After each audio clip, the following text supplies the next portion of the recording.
ಒಂದು ಸಮಯದಲ್ಲಿ ಸಿಂಗಮ್ ಸಿಂಗಮ್ ಸಿಂಗಮ್ ಸಿಂಗಮ್ ಕರ್ನಾಟಕದಲ್ಲಿ ಸಿಂಗಮ್ ಆಗಿದ್ದಂಥ ಅಣ್ಣಾಮಲೈ 2019ರಲ್ಲಿ IPS ಬಿಟ್ಟು ನಾನು ರಾಜಕಾರಣಿ ಆಗ್ತೀನಿ, CM ಆಗ್ತೀನಿ ತಮಿಳ್ನಾಡಿಗೆ ಅಂತ ಹೇಳಿ ಆತನನ್ನು ಉಚ್ಚೆ ಬೆರೆಸಿ ಕರ್ಕೊಂಡೋಗಿ ತಮಿಳ್ನಾಡಲ್ಲಿ ಬಿಟ್ಟು ಪಂಚೆ ಉಡಿಸಿ ಬರಿಗಾಲಲ್ಲಿ ನಡೆಸಿ ಆ ಚಾಟಿನ ಕೊಟ್ಟು ಅವನ ಬಾಡಿನ ಒಡಿಸಿ ಇಷ್ಟೆಲ್ಲ ಮಾಡಿದ್ಮೇಲೆ ಕೊನೆಗೆ ಅವನನ್ನು ಕೈ ಬಿಟ್ಟಿರುವಂಥ ಒಂದು ರಾಜಕೀಯ ಪಕ್ಷ ಅಂದರೆ ಇದೇ BJP ಅಂತ ಹೇಳ್ಬೋದು. ಅದಕ್ಕೆ ಹೇಳೋದು, ರಾಜಕಾರಣಿಗಳು ಹೊಲಸು, ನೇರವಾಗಿರೋರು, ನಿಯತ್ತಾಗಿರೋರು ಅಲ್ಲಿ ಫಿಟ್ ಆಗಲ್ಲ ಅಂತ.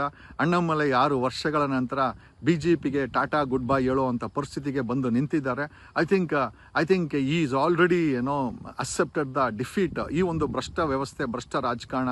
ಆಮೇಲೆ ನಾನು ಭ್ರಷ್ಟಾಚಾರದ ವಿರುದ್ಧ ಹೋರಾಟ ಮಾಡ್ತೀವಿ ಅಂತ ಹೇಳುವಂಥ ಅಣ್ಣಾಮಲೈ ನಿಜವಾಗ್ಲೂ ಅವರ ವಿಡಿಯೋ ಒಂದು ಕನ್ನಡದಲ್ಲಿ ಒಬ್ಬರು ಯಾರೋ ನಿರೂಪಕರು ಅವರ ಅಕ್ರಮ ಆಸ್ತಿಗಳ ಬಗ್ಗೆ ಒಂದು ವಿಡಿಯೋನ ಮಾಡಿದ್ದಾರೆ. ತುಂಬ ದೊಡ್ಡ ಮಟ್ಟದಲ್ಲಿ ಅದು ಸುತ್ತಾಡ್ತಾ ಇದೆ, ಬಟ್ ಯಾರೂ ಕೂಡ ಅದನ್ನು ಪ್ರಶ್ನೆ ಮಾಡ್ತಾ ಇಲ್ಲ. ನಿಜವಾಗ್ಲೂ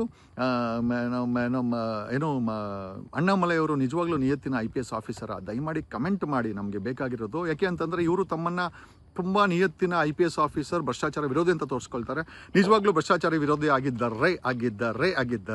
2014ರಲ್ಲಿ ದೇಶದ ಸಾಲ 50 ಲಕ್ಷ ಕೋಟಿ, ಇವತ್ತು 200 ಲಕ್ಷ ಕೋಟಿ ಮಾಡಿದ್ದಾರೆ. 2026 ಬಜೆಟಲ್ಲಿ ಮತ್ತೆ 17 ಲಕ್ಷ ಕೋಟಿ ಹೊಸ ಸಾಲವನ್ನು BJP ಅವ್ರು ಮಾಡ್ತಾ ಇದ್ದಾರೆ. ಮಾಜಿ IPS ಅಣ್ಣಾಮಲೈ, ದಯಮಾಡಿ ದೇಶದಲ್ಲಿ ಇಷ್ಟೊಂದು ಸಾಲ ಮಾಡಿಟ್ಟಿದ್ದಾರಲ್ಲ ಈ BJP ಸರ್ಕಾರ, ನೀವಿರುವಂಥ ಈ BJP ಸರ್ಕಾರ ಯಾಕೆ ಈ ಒಂದು ಸಾಲವನ್ನು ಯಾತಕ್ಕೋಸ್ಕರ ಮಾಡಿದ್ರು, ಯಾರಿಗೆ ಕೊಟ್ಟರು, ಯಾರ ಜೇಬಲ್ಲಿ ಇದೆ, ಯಾರ ಮನೇಲಿ ದುಡ್ಡಿದೆ? ಸಾಮಾನ್ಯ ಜನರ ಮನೇಲಿ ದುಡ್ಡಿದೆಯಾ? ರೈತರ ಮನೇಲಿ ದುಡ್ಡಿದೆಯಾ? ಅಥವಾ ಇವತ್ತಿನ ಮಕ್ಕಳಿಗೆ ಫ್ರೀ ಹೆಲ್ತ್ನ, ಎಜುಕೇಷನ್ ಏನಾದಕ್ಕೂ ಕೊಡೋಕ್ಕೋಸ್ಕರ ಸಾಲ ಮಾಡಿದ್ರ? ಅಥವಾ ಭಾರತಕ್ಕೆ ಕಾಂಪೌಂಡ್ ಹಾಕೋಕ್ಕೋಸ್ಕರ ಏನಾದ್ರು ಸಾಲ ಮಾಡಿದ್ರ? ಅಥವಾ ದೇಶವನ್ನು ಉನ್ನತ ಮಟ್ಟಕ್ಕೆ ಏರ್ಸೋಕ್ಕೋಸ್ಕರ ಸಾಲ ಮಾಡಿದ್ರೆ? ಏನಕ್ಕೆ ಸಾಲ ಮಾಡಿದ್ರೆ ಗೊತ್ತೇ ಇಲ್ಲ.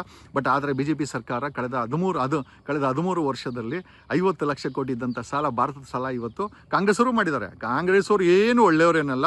ಅವರು ಒಂದು 70 ವರ್ಷದಲ್ಲಿ 50 ಲಕ್ಷ ಕೋಟಿ ಮಾಡಿದ್ರು. ಇವರು 13 ವರ್ಷದಲ್ಲಿ 200 ಲಕ್ಷ ಕೋಟಿ ಸಾಲ ಮಾಡಿ ನಮ್ಮ ತಲೆಗಳ ಮೇಲೆ ಎಳೆದಿದ್ದಾರೆ. 140 ಕೋಟಿ ಜನ, ಕರ್ನಾಟಕದ 7 ಕೋಟಿ ಜನ ಈ ಸಾಲಗಳನ್ನು ತೀರಿಸಬೇಕು, ಬೇರೆ ಯಾರು ತೀರ್ಸೋಕ್ಕಾಗಲ್ಲ. ಯಾಕೆ ಅಂತಂದ್ರೆ ಅವರು ಸಾಲ ಮಾಡಕ್ಕೆ ಮಾತ್ರ ಯೋಗ್ಯರು, ತೀರ್ಸೋದೆಲ್ಲ ನಾವೇ ಮಾಡಬೇಕು ಅಂತ ಈ ಮೂಲಕ ಹೇಳುತ್ತಾ ಅಣ್ಣಾಮಲೈ ಟಾಟಾ ಬಾಯ್ ಬಾಯ್ ಹೇಳ್ತಾ ಇದ್ದಾರಾ ಅಂತ ಈ ಮೂಲಕ ಕೇಳುತ್ತಾ, ಟಾಟಾ ಬಾಯ್ ಬಾಯ್ ಹೇಳುವಂಥ ಅಣ್ಣಾಮಲೈ ನಿಜವಾಗ್ಲೂ ನಿಯತ್ತಿನ ಅಣ್ಣಾಮಲಯ್ಯ. ಅವರು ಕರ್ನಾಟಕದಲ್ಲಿ ಕೆಲಸ ಮಾಡಬೇಕಾದ್ರೆ ಬರೀ ಸಂಬಳಕ್ಕೋಸ್ಕರ ಕೆಲಸ ಮಾಡಿದ್ರ, ಬೇರೆ ಯಾವುದೋ ಅಕ್ರಮ ಆಸ್ತಿಗಳೇ ಮಾಡಿಲ್ಲ. ಆದರೂ ಪರವಾಗಿಲ್ಲ, ಭ್ರಷ್ಟಾಚಾರ ವಿರೋಧಿ ಅಂತ ಹೇಳ್ಕೊಳೋ ಅಂತ ಅಣ್ಣಾಮಲೈ BJP ಕೇಂದ್ರ ಸರ್ಕಾರ ಮಾಡಿರುವಂಥ 200 ಲಕ್ಷ ಕೋಟಿ 2026ರಲ್ಲಿ ಹೊಸದಾಗಿ ಪ್ರಪೋಸಲ್ ಇಟ್ಟಿರುವಂಥ 17 ಲಕ್ಷ ಕೋಟಿ ಸಾಲದ ಬಗ್ಗೆ ಯಾವ ಒಂದು ಐ ಥಿಂಕ್ ಬ್ರೀಫನ್ನು ಮಾಡ್ತಾರೆ, ಯಾವ ಒಂದು ನಿಲುವನ್ನು ತಾಳ್ತಾರೆ? ಎಲ್ಲಾವುದು ಬಿಟ್ಟಾಕಿ 6 ವರ್ಷ ಆದಮೇಲೆ ಟಾಟಾ ಗುಡ್ ಬೈ ಹೇಳ್ತಾರೋ, 7 ವರ್ಷ ಆದಮೇಲೆ ಟಾಟಾ ಗುಡ್ ಬೈ ಹೇಳ್ತಾರೋ, ಆರಾಮಾಗಿ ಕರ್ನಾಟಕದಲ್ಲಿ IPS ಕೆಲಸ ಮಾಡ್ಕೊಂಡು ನಿಯತ್ತಾಗಿರ್ಬೋದಾಗಿತ್ತು. ಈ ರಾಜಕೀಯ ಅನ್ನೋದು ಎಷ್ಟು ಹೊಲಸು ಅಂತಂದರೆ, if you are ready for everything then only you should join politics ಅಂತ ಹೇಳ್ತಾ, ನಾವು ಅಷ್ಟೇನೆ, ನಾನು ಒಬ್ಬ ಸಾಮಾನ್ಯ ಹೋರಾಟಗಾರನಾಗಿ, ಒಬ್ಬ ಹಳ್ಳಿ ರೈತನ ಮಗನಾಗಿ, ಒಬ್ಬ ಅಡ್ವೊಕೇಟ್ ಆಗಿ, ಈಗ ಪೊಲಿಟಿಷಿಯನ್ ಆಗಿ ನಾನು ಎಲ್ಲದಕ್ಕೂ ರೆಡಿ ಇದ್ದೇನೆ. ಈ ಒಂದು ಪೊಲಿಟಿಕ್ಸ್ ಆಗಿರೋದು ಕೇಸ್ ಹಾಕೋಕ್ಕೂ ಸರಿ, ಹಾಕ್ಸ್ಕೊಳ್ಳೋಕ್ಕೂ ಸರಿ, ಕಳ್ಸೋಕ್ಕೂ ರೆಡಿ ಅಂತ ಹೇಳುತ್ತಾ, ಆಮೇಲೆ ಎಲ್ಲದಕ್ಕಿಂತ ಹೆಚ್ಚಾಗಿ ಭೂಮಿ ಪುರುಷ್ ಅನ್ನೋ ಸ್ವಾಮೀಜಿಯವರು 700ಕ್ಕೂ ಹೆಚ್ಚು ಭ್ರಷ್ಟ ಅಧಿಕಾರಿಗಳು, ರಾಜಕಾರಣಿಗಳಿಗೆ ಒಂದು ದುರಂತ ಅಂತ್ಯ ಕಾಣಲಿದೆ ಅಂತ ಹೇಳುತ್ತಾ ಕೌಂಟ್ ಡೌನ್ ಅಂತ ಹೇಳಿದ್ದಾರೆ. ಕಾದು ನೋಡೋಣ ಎಂತೆಂಥ ಭ್ರಷ್ಟರು ನಾಶವಾಗ್ತಾರೆ, ಎಂತೆಂಥ ಭ್ರಷ್ಟ ಅಧಿಕಾರಿಗಳು ನಾಶವಾಗ್ತಾರೆ. ಆಮೇಲೆ ನಿಮಗೆಲ್ಲ ಹೇಳೋದು ಒಂಚೂರು ಮರ್ತೋಗ್ಬಿಟ್ಟೆ. ಬೆಂಗಳೂರಲ್ಲಿ 340ಕ್ಕೂ ಹೆಚ್ಚು ಸ್ಥಳಗಳಲ್ಲಿ ಕಂಟೈನರ್ ಗಟ್ಟಲೆ ಹಣವನ್ನು ಇಟ್ಟಿರುವಂಥ ರಾಜಕಾರಣಿಗಳು ಕರ್ನಾಟಕದಲ್ಲಿ 1600 ಪಾಯಿಂಟ್ಗಳಲ್ಲಿ ಕಂಟೈನರ್ ಗಟ್ಟಲೆ ಹಣ ಮತ್ತು ಕಂಟೈನರ್ ಗಟ್ಟಲೆ ಚಿನ್ನವನ್ನು ಇಟ್ಟಿದ್ದಾರೆ ಅಂತ ಒಂದು ಇನ್ಪುಟ್ ಇದೆ. ಒಂದಂತೂ ನಿಜ, ಓಕೆ, ನಿಮಗೆ ಇದ್ರ ಬಗ್ಗೆ ನಂಬಿಕೆ ಇಲ್ಲ ಅಂತಿರ್ಬೋದು, ಬಟ್ ಮೊನ್ನೆ ಸಿಕ್ಕಾಕೊಂಡಂಥ 2 ಕಂಟೈನರ್ ಹಣದ ಬಗ್ಗೆ 3 ಪಕ್ಷಗಳು ಮಾತಾಡೋದು ಬಿಟ್ಬಿಟ್ಟು ಮಾಧ್ಯಮಗಳಿಗೆ ಅದ್ರ ಬಗ್ಗೆ ಮಾತಾಡೋದೇ ಬಿಟ್ಬಿಟ್ರೆ. ಯಾಕೆ ಅಂತಂದರೆ, ನಾನು ಎಕ್ಸ್ಪೋಸ್ ಮಾಡಿದ್ದೇನು ಅಂತಂದರೆ, ಮುಂಚೆ ಮೂಟೆಗಟ್ಟಲೆ ಹಣ ಇಟ್ಟಂಥ ರಾಜಕಾರಣಿಗಳು ಬಳಿ ಇವತ್ತು ಕಂಟೈನರ್ ಗಟ್ಟಲೆ ಇದೆ ಅಂತ ತಕ್ಷಣ ಅವ್ರಿಗೆಲ್ಲ ಅಲರ್ಟ್ ಆಗಿಬಿಟ್ರು. ಇವನು ಎಲ್ಲರಿಗೂ ಜನಗಳಿಗೆ 7 ಕೋಟಿ ಜನಗಳಿಗೆ ನಮ್ಮ ಹತ್ರ ಕಂಟೈನರ್ ಗಟ್ಟಲೆ ಹಣ ಇದೆ ಅಂತ ಫೀಡ್ ಮಾಡ್ತಾ ಇದ್ದಾನೆ ಅಂತ ಎದುರಿ ಮಾಧ್ಯಮಗಳಲ್ಲೂ ಕೂಡ ಅದು ಬರಲಿಲ್ಲ. ಆಮೇಲೆ ಆ 400 ಕೋಟಿ ಕಳ್ತನ ಆಗಿದ್ದು ಚರ್ಚೆನೂ ಆಗಿಲ್ಲ, ಪೊಲೀಸರು ಅದ್ರ ಬಗ್ಗೆ ಯಾವುದು ಮಾಹಿತಿನೂ ಕೊಟ್ಟಿಲ್ಲ. 3 ರಾಜ್ಯಗಳು ಸೇರಿ ಕೂಡ 400 ಕೋಟಿ ಬಗ್ಗೆ ಇವತ್ತು ಯಾರೂ ಮಾತಾಡ್ತಾ ಇಲ್ಲ. ಎಷ್ಟು ದೊಡ್ಡ ಕದೀಮರು ಇವರೆಲ್ಲ, ಎಷ್ಟು ದೊಡ್ಡ ಭ್ರಷ್ಟರು ಇವರೆಲ್ಲ. ಆಮೇಲೆ ಬೆಂಗಳೂರಲ್ಲಿ 340 ಜಾಗಗಳಲ್ಲಿ ವಿತ್ ಗೂಗಲ್ ಲೊಕೇಶನ್ ಸಮೇತ ಇದೆಯಂತೆ. ಸಾವಿರಾರು ಕಂಟೈನರ್ ಗಟ್ಟಲೆ ಹಣವನ್ನು ಒಬ್ಬೊಬ್ಬ ರಾಜಕಾರಣಿಗಳು ಇಟ್ಟಿದ್ದಾರೆ. 224 MLAಗಳಲ್ಲಿ 99% ಎಲ್ಲರೂ ಭ್ರಷ್ಟೆ. ಸಾವಿರಾರು ಕಂಟೈನರು, ನೂರಾರು ಕಂಟೈನರು, ಸಾವಿರಾರು ಕಂಟೈನರ್ಗಳಲ್ಲಿ ಚಿನ್ನದ ಅಂಗಡಿಲು. ಆಮೇಲೆ ಅವರೆಲ್ಲ ಇನ್ವೆಸ್ಟ್ ಮಾಡೋದು, ಕದ್ದಿರೋ ಅಂತ ದುಡ್ಡನ್ನು ಇನ್ವೆಸ್ಟ್ ಮಾಡೋದು ರಿಯಲ್ ಎಸ್ಟೇಟಲ್ಲಿ. ಕಲ್ಲು ಮಳ್ಳು ಜಲ್ಲಿ ಸಿಮೆಂಟ್ಗೆ ಅವ್ರು ಕದ್ದಿರೋ ಹಣನ ಕ್ಯಾಶಲ್ಲಿ ಕೊಟ್ಬಿಡ್ತಾರೆ. ಆಮೇಲೆ ಬರಬೇಕಾದ್ರೆ ಅದು ಅಪಾರ್ಟ್ಮೆಂಟ್ ರೂಪದಲ್ಲಿ ವೈಟಲ್ಲಿ ಬರ್ತದೆ. ಆಮೇಲೆ ರಿಯಲ್ ಎಸ್ಟೇಟ್ ಯಾಕೆ ಇನ್ವೆಸ್ಟ್ ಮಾಡ್ತಾರೆ ಮತ್ತು ಕನ್ಸ್ಟ್ರಕ್ಷನ್ ಯಾಕೆ ಇಂಟ್ರೆಸ್ಟ್ ಮಾಡ್ತಾರೆ ಅಂತಂದರೆ ಮೆಟ್ರೋಲ್ಗಳಿಗೆಲ್ಲ ಎಲ್ಲೋ ಒಂದು ಕಡೆ ಕ್ಯಾಶಲ್ಲಿ ಕೊಡ್ಬೋದು, ಬರ್ಬೇಕಾದ್ರೆ ಅದು ವೈಟಲ್ಲಿ ಬರ್ತದೆ, ಈ ಮೂಲಕ ಹೇಳುತ್ತೆ. ಆಮೇಲೆ ಚಿನ್ನದ ಅಂಗಡಿಗಳು ಕರ್ನಾಟಕದಲ್ಲಿ ಇರುವಂಥ ಚಿನ್ನದ ಅಂಗಡಿಗಳು ಸುಮಾರು ಒಂದು 3,000 ಚಿನ್ನದ ಅಂಗಡಿಗಳಿರ್ಬೋದು. ಈ ಚಿನ್ನದ ಅಂಗಡಿಯಲ್ಲಿ ಯಾರು ಅನ್ಕೊಂಡಿದ್ದೀರಾ?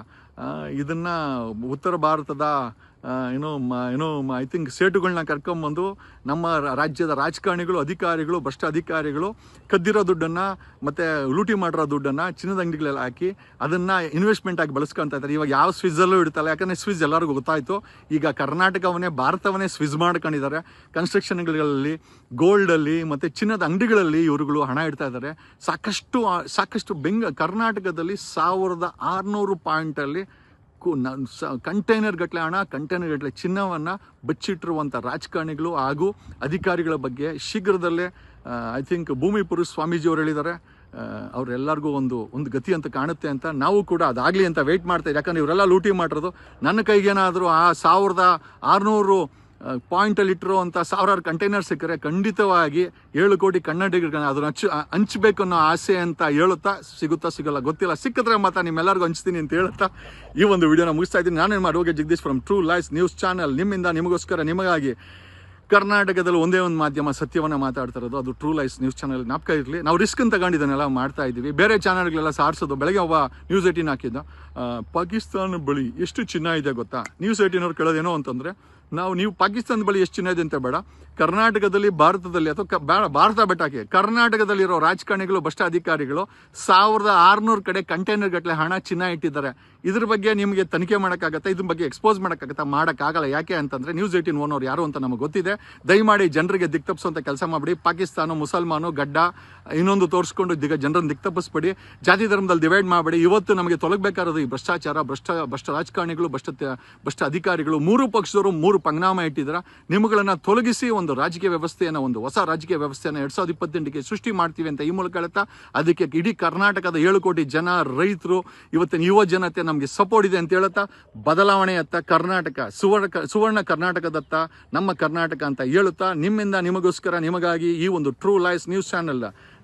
ನಮ್ಮ ಮುಖಕ್ಕೂ ಕಲರ್ ಇಲ್ಲ, ನಮ್ಮ ನ್ಯೂಸ್ಗೂ ಕಲರ್ ಇಲ್ಲ. ನಮಗೆ ಸುಳ್ಳು ಹೇಳಕ್ಕೆ ಬರೋದಿಲ್ಲ. ಧನ್ಯವಾದ.